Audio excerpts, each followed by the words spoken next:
This is a Hat Trick podcast. Oh, lovely.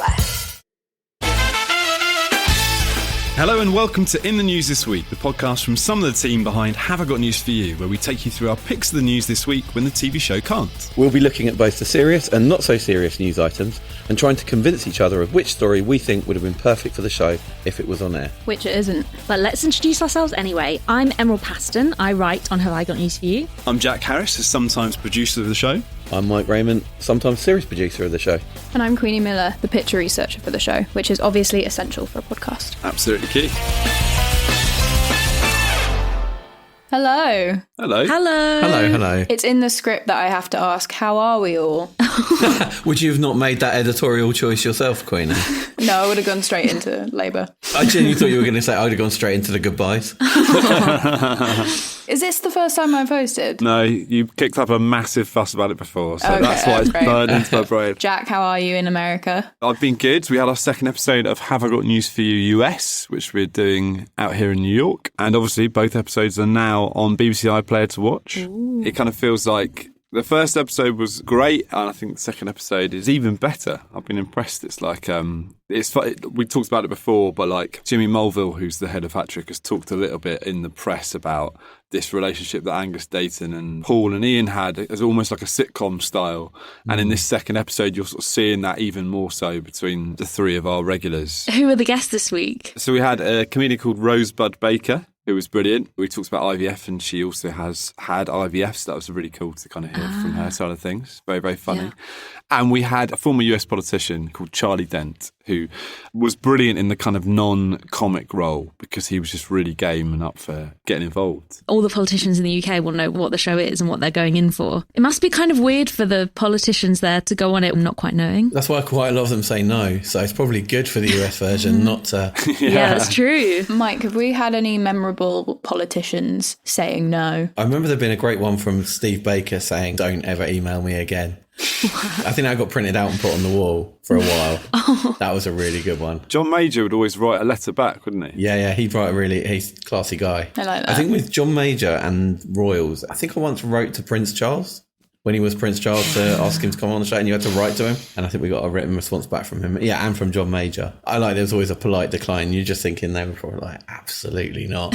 Do we ever hear back from Obama? Because I know we definitely would every year be like, we might as well just send something. This is what I love about Americans. When you email British people, the agents are generally like, yes or no, or sometimes they're just like, absolutely not.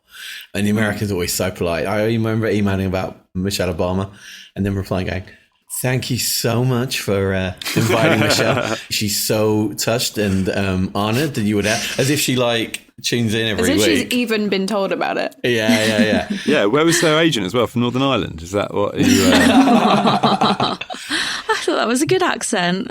We've also been prepping for the run-through for this series. Oh, fun. When is it? It's tomorrow. And so what is the run-through? What does that involve? The run-through is where we do a mock setup of the show. So at the Hat Trick office, we'll invite new comedians and new journalists. Let's see how they get on with like a fake showing of the show. So us, the researchers and APs, and Mike, I guess he does something. I try not to. We'll get together and in like a run through of the show of this week of news. It's a nice way for comics and journalists to see how the show works because it's quite different from other panel shows. It's a good way to try and bring new people onto the show and get different voices and stuff. So it's quite fun. So we're doing that tomorrow. We're filming a trail for the new series on Thursday. Oh, nice. I won't give too much away. But it's going to be electric. Nice. Yeah, I'm very excited about that. It's also the last podcast because we're returning to everyone's screens next week. So thank God. I think we're coming back for an American election special. Oh, yeah. In November. So you'll still be out there, Jack, won't you? I will be, yeah. You can be our man on the ground with the mic. Yeah. Yeah. So, for the final time this series, shall we dive into round one? Let's do it. Let's do it. Yeah. Great. The big talking point this week is the Labour conference happening in Liverpool. How did we feel about Keir Starmer's speech this afternoon? Oh, Jack, I don't know if you've seen this. Oh, this is incredible. Like I say, essentially, the Labour conference has been all over the news out here. It's been wall-to-wall coverage. Well, I mean, this might actually cut through. All I saw was a little thing to say that he potentially got a little bit interrupted. He did. There was an interruption. A couple of heckles. But the real talking point is, this is quite unfortunate, when he was talking about Gaza and he was calling for the return of hostages, he accidentally said the return of sausages. Plain as day. Yeah. It was so funny. Well, he said, He said, I call again for an immediate ceasefire in Gaza, the return of the sausages. Oh, the hostages. Jack's put his hand over his mouth. no way. The return of the sausages. Hostages. Okay, you should have done this, Mike. I had any excuse to do the voice. And he didn't just leave the stage. He kept going. It was early on. Well, good job. The main thing is he didn't mess up the wording on too contentious an issue. So that's quite good, isn't it? Yeah. It's not like it's the most serious thing going on at the moment. My theory is, this is like a real conspiracy theory, like 911lizards.com, that he's actually a huge fan of the show. He knows we're coming back next week, and he wanted to give us an opening to bring up our favourite clip. Because if he's talking about the return of sausages, I'm sure he's referring to going to Beijing to open up new pork markets. It's his pork markets, isn't it? I don't think it's a conspiracy, Mike. I think it's just a ham-fisted mistake. Oh, well done. That was a banger. And that's the main takeaway from the whole speech. I like that. That's good. Yeah, that was the main takeaway. I mean, it was quite a terrible... Not a terrible speech. It was quite a dull speech. No, it was terrible. I think it was terrible. I implore you to Google, if you have time, the dog of wisdom, which I've shared around this office many a time, where a dog kind of goes, hop-a-badaga. And that is what Keir Starmer sounds like. So you could play that in replacement of this speech. But it was interesting that both him and Rachel Reeves got heckled this time, and he thought he had a really nice jibe in there by going, this guy's obviously got a pass from the 2019 conference, when the heckler was shouting about children in Gaza. My big takeaway from that was that it was so clearly prepared. He so clearly had a line, and he was so pleased to get to use it. It was quite odd, him laughing and giggling and doing this line while, like, sort of, he's burly security, like, dragged away a 14-year-old in a headlock. Was there any glitter involved or not? Not this time. No, he wasn't there. The man who threw the glitter wasn't there. That's what Mike's trying to say. That that's what Mike's trying to say. Sorry. Yeah. That's exactly what I meant. Keir Starmer, it was quite weird, the opening to his speech. He was just too excited to be up there. So he couldn't get past the first line for ages. So he kept saying thank you. Because you can download this speech. You can see it. It's like on the Labour website, and they release it to the press. So they know what he's going to say. So you can print it out and get it framed at home. Exactly. Like I've already done. Put next to my Steve Baker, don't ever email me again email. But he said, at the beginning, he said, thank you conference, which he said a lot. He came on stage, he said thank you 14 times. I counted it. You went back and counted? I went back and counted. He said thank you 14 times. I just think he had a lot of donors to thank for all the freebies. I did see this, that there was a word cloud that came out today. 2,000 people getting asked what they thought of Keir Starmer. And the big word just being liar in the middle, which I thought was quite strong. But I also quite liked that above it, they had like positive words, which were strong and good. But it just looks like it's saying strong, good liar, which is quite nice. Yeah. One of my favourites, which was tiny and on the outskirts, as if it had been pushed out, was tosser. I mean, it's not been great. It was the opportunity to sort of have a bit of a reset, because they've had a terrible couple of weeks. Yeah. And on the Monday, they were supposed to have a vote on the winter fuel allowance, which the government were clearly going to lose, because everyone thinks it's a terrible idea to take away pensioners' fuel. But what they've done is they've postponed the vote. So they've obviously come down heavy on them, Starmer and the Labour leadership. So they're holding the vote. Obviously, we're recording this on Tuesday. They're holding the vote on the Wednesday. So, like, Starmer's already on the train back to London. Yeah. And people are really angry about it. I think Labour delegates are angry about it. So you just think it's another sort of unnecessary own goal. I thought The Guardian was a bit on the nose where they said that the winter fuel allowance had got the graveyard slot, which, you know, you kind of think, okay. Let's steer clear of that. But accurate. Yvette Cooper said, for 15 years we said things but couldn't do them. But now this Labour government will... Can you complete the sentence for me? We'll also say things that we can't do. We'll say different things that we can't do. Well, that's how we're different from the Tories. We'll do things we can't say. The Daily Mail were moaning about Angela Rayner's photographer. I saw that. Yeah, it's great, isn't it? The sort of question you'd ask is, what can you get for £66,000 a year? And it turns out someone to take your photograph all the time, which is quite nice, isn't it? Not just any photo, as the Mail pointed out, which they seemed really upset about. One of the main photos is a picture of her drinking whiskey through a straw. Oh, okay, really? And they went in hard on that. But I would point out it's taxpayer money. This worries me because I feel bad for you, Queenie. If they get rid of this photographer, it's going to make your job a lot harder. That's true. You're going to have a lot fewer silly pictures of Angela Rayner. I would actually pay to have someone follow Angela Rayner around 24/7. I would be able to do my job in about an hour, I think. You can be the single taxpayer that's funding it. Yeah. My favourite thing about the kind of excuse that Labour came up with it was they were like, actually, we're going to get photos from all round the department, not just Angela Rayner. And you think, who else are they going to take photos of in the department? Like the other civil servants are just getting on with their job. They're not going to take a photo to then put out in some kind of PR thing. Yeah. Like Tom, who works in accounts, right? He's just sat by the photocopier and they're like, Tom, do you want to get a couple of photos of you faxing something over to someone? Because we have to kind of do it to justify this bloke being here for £66,000 a year. Here's Steve trying to balance the books and work out who in the department needs to be fired. And here's a picture of Angela Rayner in Ibiza. Yeah, that's right. Having it large. They've actually called it a vanity photographer as well. Yeah, Really? That came from Labour themselves, right? Because they were talking about it being a vanity photographer when Boris got it. Yeah. Wow. And Angela Rayner was one of the most vocal people to criticise him in 2001 for having a vanity photographer. Yeah. It's not great. This is fun. Liz Truss turning up and being like, my mini budget, it absolutely rocked and it would have been the best. It feels like it's going to become an annual political thing. Like Ed Balls Day is a thing, right? We all celebrate the day that Ed Balls put his own name into Twitter because he was obviously searching for it and put it as a status. Her popping up again this week to be like, you know what you could have had, guys. I just love the idea that's going to happen every single year now. And really all she's doing is reminding us that she did the mini budget. So good. Yeah. So good. She said Britain would be a very different place if we get the mini budget. And I just thought, no fucking shit.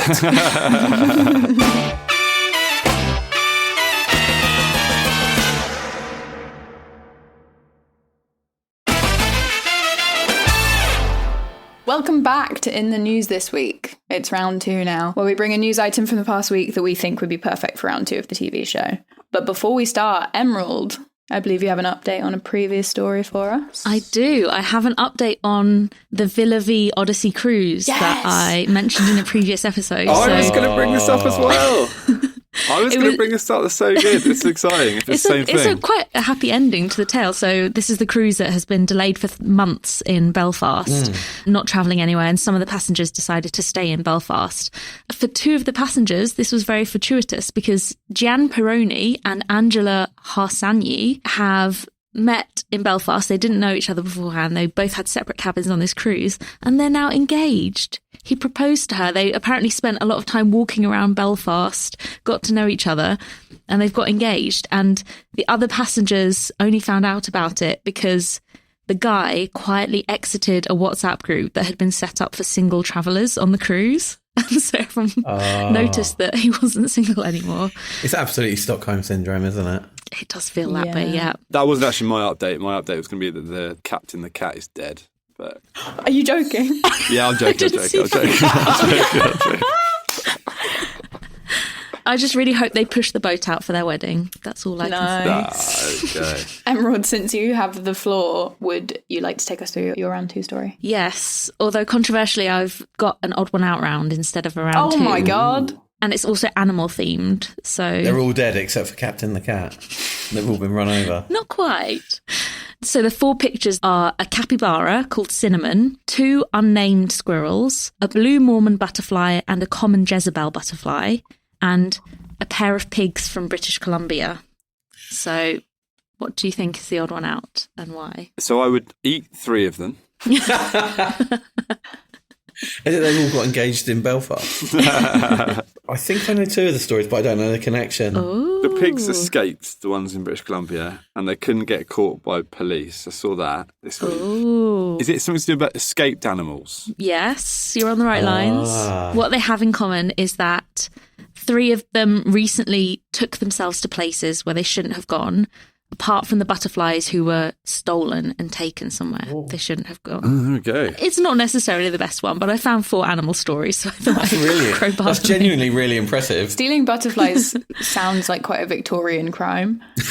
What are people doing nowadays? Yeah. Well, so they did it with butterfly nets and wax. to kind of trap the butterflies. But it's an Italian father and his son. They've been fined £150,000 in Sri Lankan rupees for trying to smuggle them out of a Sri Lankan safari park. And they stole something like 300 insects from this park. And impressive. The weird thing is that the father is a surgeon and his friends say he's an insect enthusiast.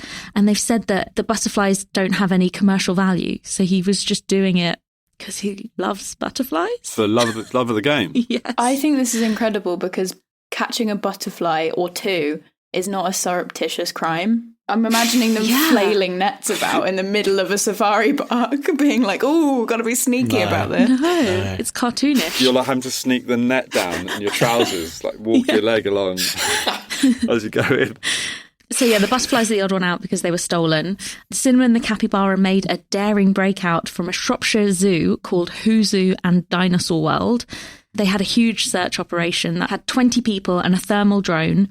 And in the end, she was found just 250 metres from her paddock. So this is really interesting. I think I listened to an interview with the owner of Cinema and the Capybara on Radio 4. Is that interesting, Mike? Do you know what? Genuinely, it was a terrible interview. It really made me laugh. Like, they said, we heard there was like a manhunt and there was like a thermal drone. And it was like, yeah. That was so tell us about this manhunt. She went, I just walked out into the forest a little bit and there's a pond and I know they like ponds and I went there and sure enough she was there. Just took all sense of any drama or interest out of it. It was really good. And Jack was right about the pigs. There were a pair of pigs that went on the loose in British Columbia and they were chased around this field while a school of elementary school students watched and cheered. And they were caught by the owner of Star's Piggly Wiggly Sanctuary, but she said that the school students were clearly on the side of the pigs and that they were cheering "Go Piggy Go" as she chased them. They've gone down straight to Piggy Wiggy Abattoir now, I think. You beat me to it, Mike, because I said for the next steps of the pig's care, they then were driven away from the school, presumably because they don't want the kids to know how the sausage gets made. I'm so sorry. Well, Keir Starmer can tell you how the sausage gets made. That's true. Yeah. And finally, the squirrels. A train to Gatwick was cancelled because 2 squirrels boarded it and refused to leave.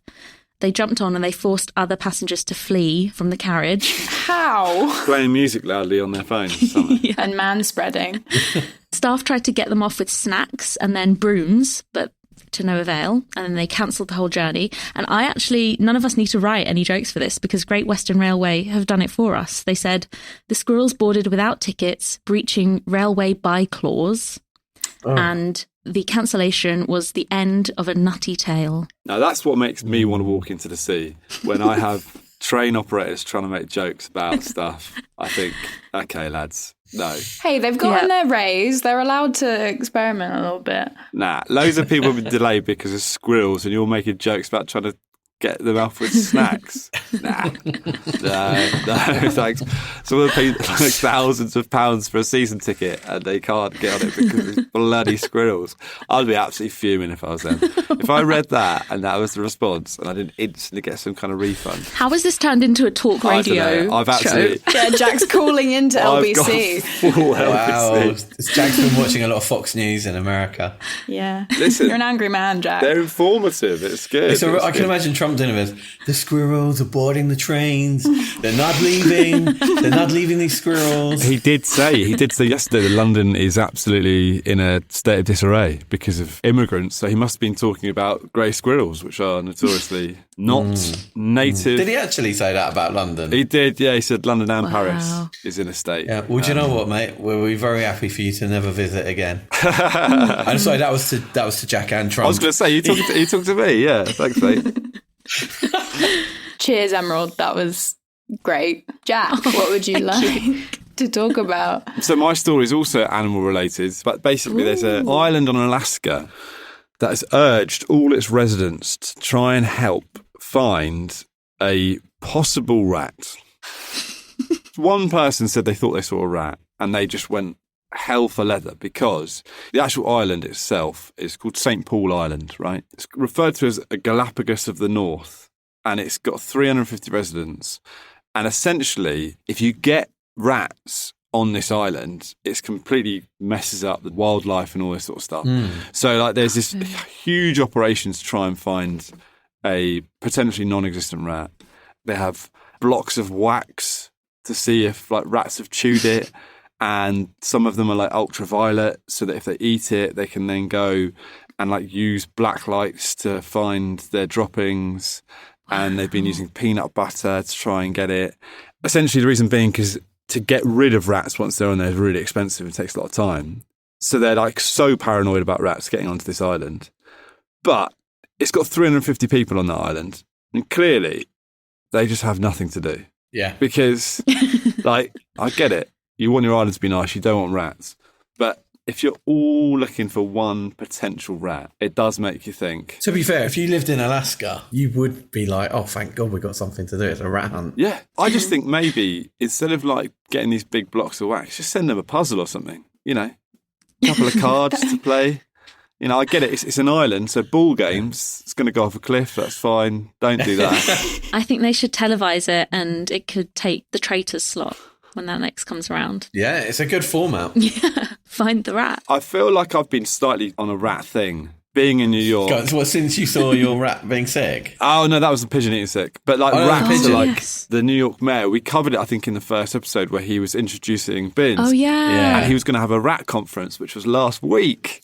And he had his rat conference, but it was sort of semi-overshadowed by the fact that he has several federal investigations going on around him and his team. So the whole rat thing has become a bit of a thing on the side. Turns out he's the rat. We don't know yet. Yeah. You talk about rats quite a lot in New York. You see them a lot. They're a thing. Aren't they like the size of children? I've adopted a couple, actually. I've got a few offspring now. I think we've seen Jack's full transition to New Yorker, because at first he was talking about his shock at deodorant prices and hummus. And now rats is his only topic of conversation. Yeah. Also, if you talk to any New Yorker, just bring up Pizza Rat and they'll talk to you for like 10 minutes about Pizza Rat. I do not want to talk to any New Yorkers, so I won't be doing that. But that's really good advice. Pizza Rat, is this like Brat Summer?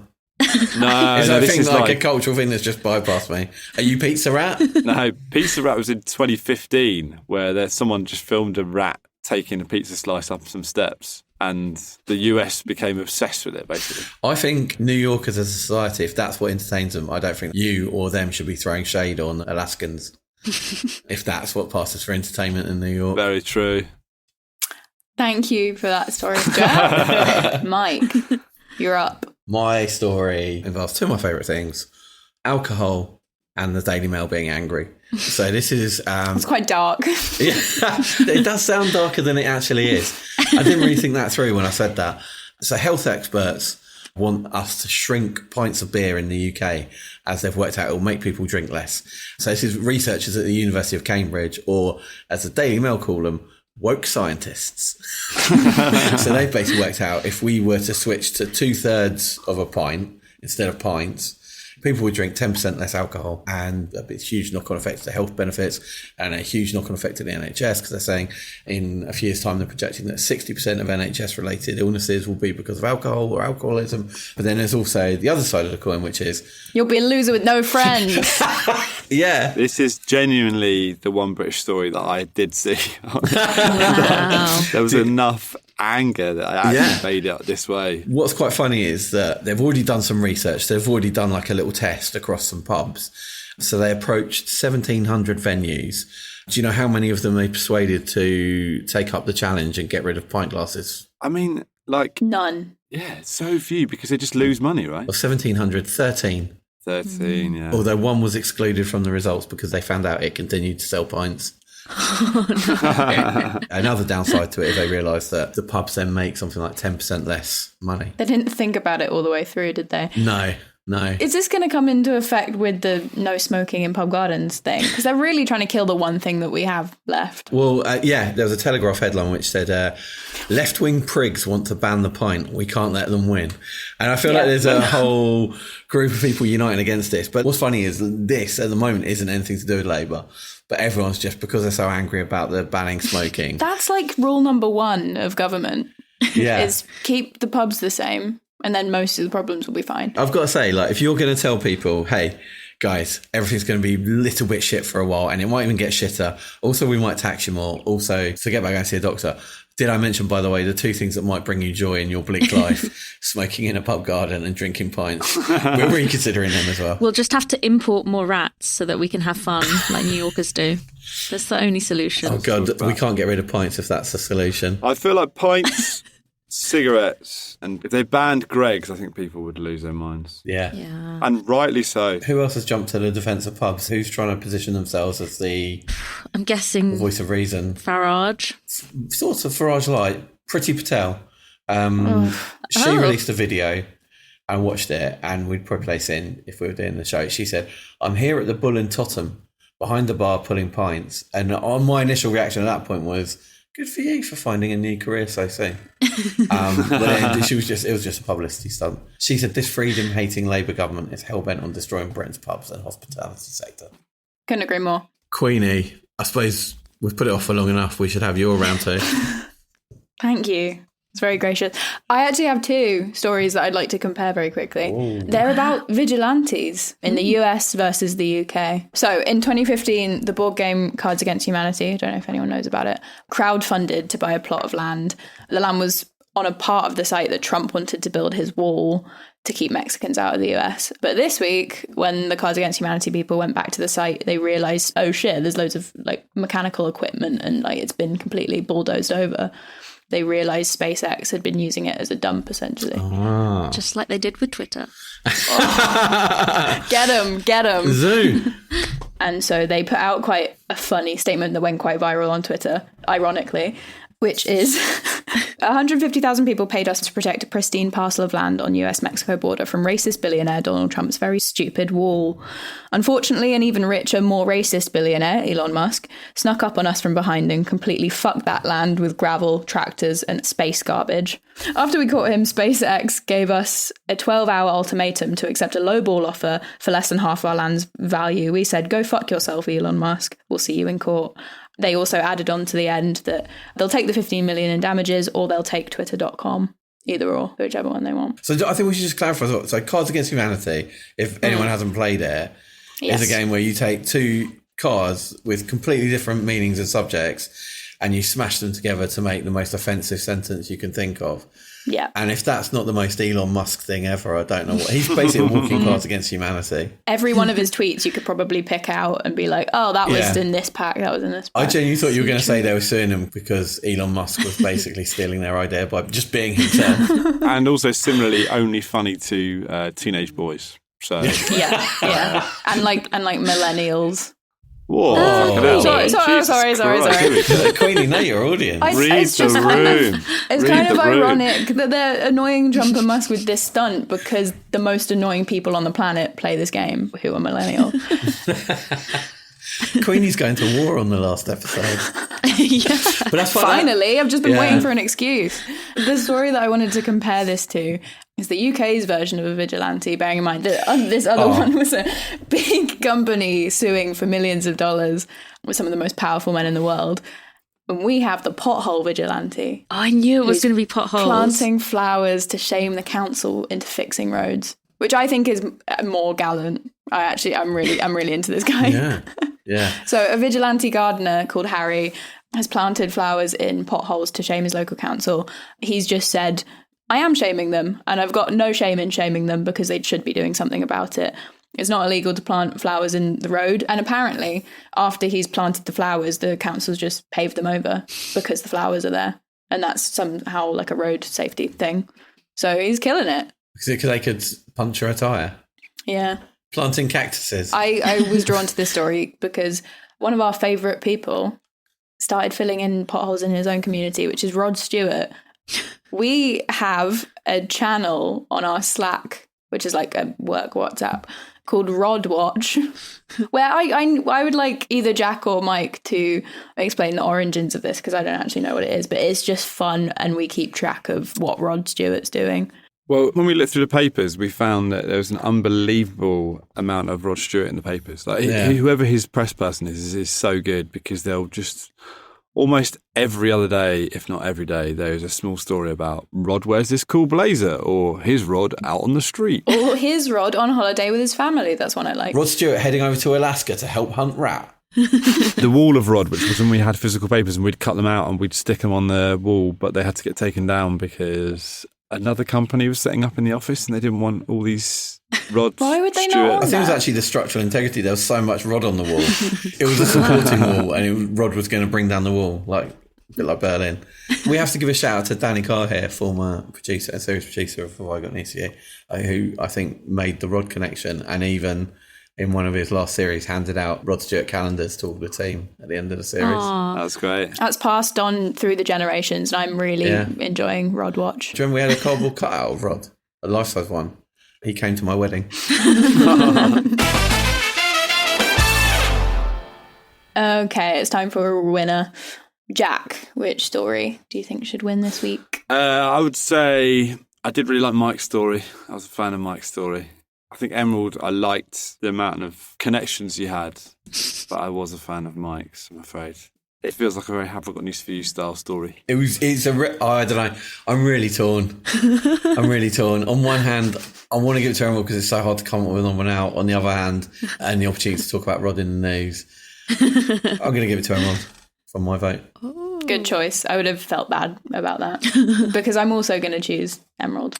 Wow. Yeah, it's so difficult to come up with those, and we've done all of them. They've been done, so that's great. That's true. Yeah. Emerald, who would you like to pick? I think I'm leaving us in a happy position because I'm picking Mike's. I just think the beer chat is going to be good. The fact that only, 13 took up the offer and then didn't even do it. It's just funny. And it's sort of the outrage as well. I always love Yeah, there'll be a lot of outrage. Yeah. So I think that's a draw. Me and Mike. Hey, series winners. That's how it works, right? Yeah, and me and Jack are the cool guys. I've actually never won a round 2 story. Have you never? But you've hosted, haven't you? The first episode, but that was by default. Yeah. Oh, sorry, Jack. So that's fine, guys. Don't worry Really about it. glad about I've that. just been holding on to it the whole time. Jack, if it makes you any better, I just say it's a good incentive to work hard on next series and come Hey, up with our stories. yeah, that's what it is. Listen, I need to work on myself. I need to work on my critical eye. I actually don't know if that's true. I might have won one of them. I think I might have won the first one. Yeah. I reckon I probably did. Yeah. Fake news. That also makes me look like I'm really bitter about it now, which I'm not. I don't care. Whatever, guys. Whatever. Thanks for listening to In the News this week. For updates on the show, make sure you're following Have I Got News For You on Instagram, TikTok and X, formerly known as Twitter. You can also get in touch with us there using the hashtag HignifiPod or emailing podcasts@hattrick.com. That's Hattrick with 2 T's. Make sure you're followed and subscribed to the podcast wherever you're listening to it now, and we'll see you here for a special one-off episode in November before we return again for another series in the new year, which is exciting. So say goodbye, everybody. Goodbye. Bye. Bye! In the News this week is presented by Jack Harris, Queenie Miller, Emerald Paston and Mike Rayment. The producer is Diggory Waite. The engineer is John Wakefield. The executive producer is Claire Broughton. And the music is by Big George. In the News this week is a Hat-Trick podcast. Do you remember your sex education? Was it helpful to you? Was it filled with scientific information rather than real, practical advice? I'm Diggory Waite, and this is The Real Sex Education. In this podcast, I'll be interrogating sexual myths, posing sex questions to special guests, and opening up our mailbox to answer your relationship conundrums. In order to do this, though, I need an expert. A sexpert, if you will. But the only sex and relationship therapist I know is my mum. Hello, Mum. Hello, Diggs. Listen and subscribe to The Real Sex Education, wherever you get your podcasts.